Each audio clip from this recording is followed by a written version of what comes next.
we all get into a marriage saying those famous words, I do. And when we're getting out of a marriage or thinking about it, there's some things that you want to make sure that you do say you do. Today, we're going to talk about what those things are that you want to make sure that you do. And the first one, Allison, is work with experienced people. In particular, make sure you hire an experienced attorney. Your attorney is the backbone of your divorce. Because while right now you are emotionally trying to extricate yourself from that relationship, the legal aspects of what happened when you get divorced can be as challenging, as demanding, and as hurtful if they're not done correctly. So having the correct attorney is paramount to getting through this. And don't try to be your own attorney. I think anybody that's ever watched enough TV thinks they have a little bit of attorney and lawyerness in them. You know, they think they know. We think we know, but don't think that. Trust your attorney. They know the law. They know the ins, the outs, the do's, the don'ts. They know how far that they can push something. They know when to pull back.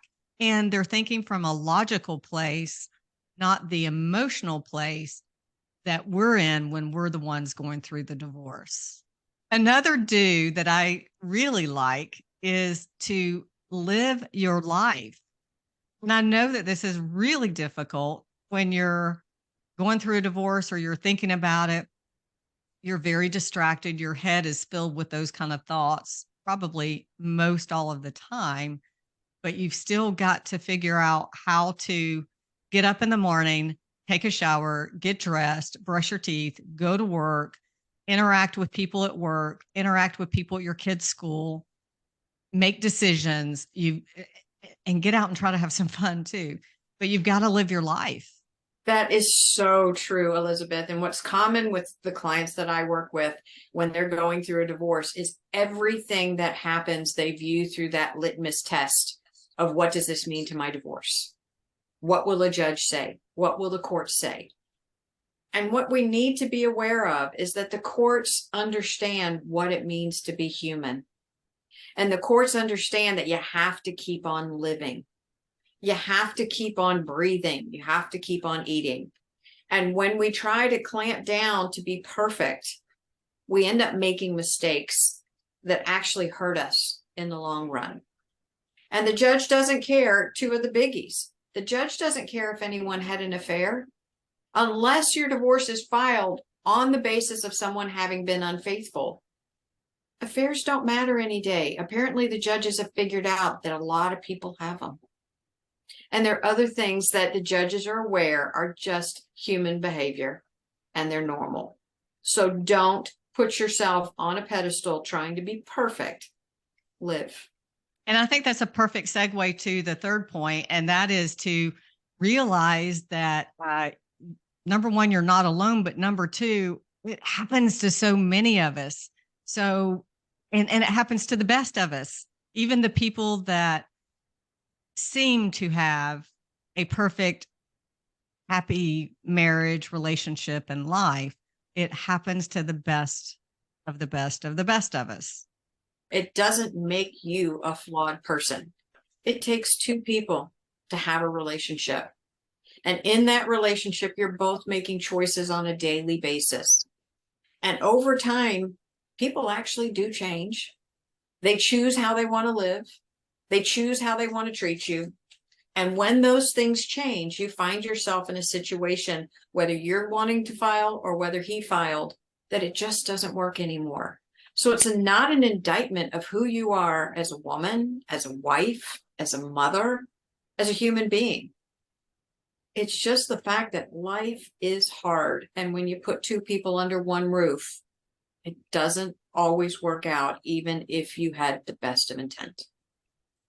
Hey, I think it's even difficult sometimes to live under the roof with your parents, mothers in particular. Mm-hmm. I had that for about 8 months, and it's challenging. It's challenging to live with another human being who is a grown-up, who has ideas and goals and dreams and thoughts and opinions and everything else, and they're not the same as yours all the time.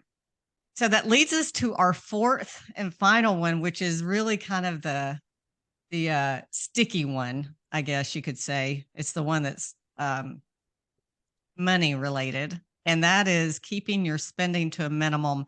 That's just really important when you're going through divorce because, first of all, you don't know what's ahead of you financially.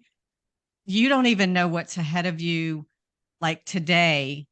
Like with what your attorney may have as far as retainer fees, what the ongoing costs may be.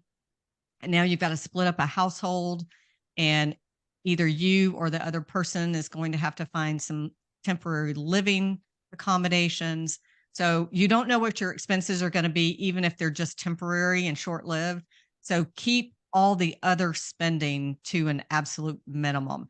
And I know that sounds contradictory a little bit when we just said go live your life. So you got to find the And balance. it is and it isn't. And keep spending to a minimum doesn't say don't spend any money, because you do have to keep on living. And we know that one of the number one fears that women have when they go through a divorce is that they're not going to be able to afford to live, or they're going to become a bag lady. So the important thing with this is to be responsible with spending, but don't cut yourself off at the knees, which is something that we do as women. He's out buying the new car, taking the girlfriend here, doing whatever with money. It's blowing through. No, we don't want you to do it just because he's doing it. We want you to be responsible. But at the same time, I see too many women that won't do what needs to be done. So it's about spending your money wisely. And unfortunately, I've had clients that are penny wise and pound foolish. So this last one isn't about not spending money. It's about spending it in ways that will serve you as you go through this divorce, help you keep your sanity, and get you where you need to be when it's done. That's such a great point. So to recap what we had here today, so the 4 points are hire an experienced attorney, and oh, by the way, follow his advice. Yes. The second one is to live your life. And that's coupled with the third one, which is to not take this so personal as if you're the only person that it's happened to. Understand a lot of people go through this. That doesn't make it easy. That doesn't make it okay, but it's real. And then the final one is just keep that spending to a minimum. Be careful and mindful of what you're spending money on, where it's going, and what you have coming up that you need to be prepared for financially. And if you have any questions about any of these, I'm going to recommend, and I'm not trying to sell my book nor Elizabeth's book, but the first one, hire an experienced attorney, hire a good attorney. That is one of the hardest things we face as women, is knowing how to hire the right attorney. And I've got a whole chapter in my book about how to find the right attorney for you, including a list of questions to get you started to be able to interview those attorneys, because I did it wrong. So I learned from that effort. And when it comes to keeping spending to a minimum, but yet keep living and financially spending, Elizabeth's book, Sister Own Your Finances, is amazing for anyone that is concerned about how you're going to live financially post-divorce. It will give you such confidence in a way that's easy to read and understandable, just the way Elizabeth talks, and will help you with that last problem or do. That was a great plug. Thank you, Allison. And very true. So you've got to get equipped.